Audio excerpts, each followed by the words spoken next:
कर उठाया और शिवा को देखा। इस बार शिवा ने भी शून्य की शक्ति खींची और जमकर मुक्का मारा, जिससे बहरा कर देने वाली ध्वनि उत्सर्जित करते हुए सुनामी जैसी विशाल लहरें आसपास के तट पर बह गई। जहां तक राक्षस गगनमाल की बात है, तो इस बूढ़े राक्षस का शरीर पहले ही समुद्र तल से हजारों मीटर नीचे गहराई में दबा हुआ था और अब उसमें संघर्ष करने की ताकत भी नहीं थी। दूसरी ओर शिवा ने केवल हल्के से अपनी आस्तीनें लहराई, मानो जैसे उसने कोई बहुत छोटा सा काम किया। उसकी दिव्य हाथी सहरावत की सुनने की शक्ति स्पष्ट रूप से समझ सकती थी कि इस ग्रह में रोपी गई महान तंत्र कला की कई जड़ें टूट चुकी हैं। इसलिए शिवा ने राक्षस गगनमाल को देखकर बुलंद आवाज में कहा, आप हार चुके हैं। क्या अभी आप मुझसे लड़ना चाहते हैं? समुद्र के तल में दबे राक्षस गगनमाल की सभी हड्डियां बिखर चुकी थी और वो चाहकर भी संघर्ष नहीं कर पा रहा था।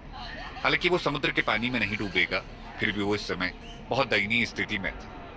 अब उसे समझ आ गया कि उसमें और शिवा में कितना बड़ा अंतर था। बहरहाल जब बहुत देर तक राक्षस गगनमाल का कोई जवाब नहीं आया, तो शिवा ने ऐलान किया, आज से ये ग्रह केवल मेरा।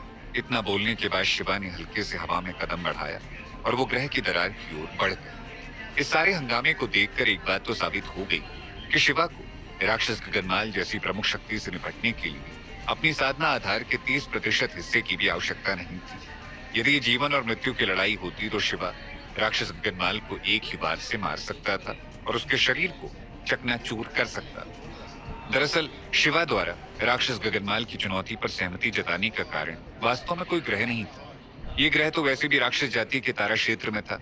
अगर शिवा चाहे तो भी इससे उसे बहुत मदद नहीं मिली। वो दिन रात इसकी रखवाली नहीं कर सकता था, लेकिन उसे एक नौटंकी की जरूरत थी।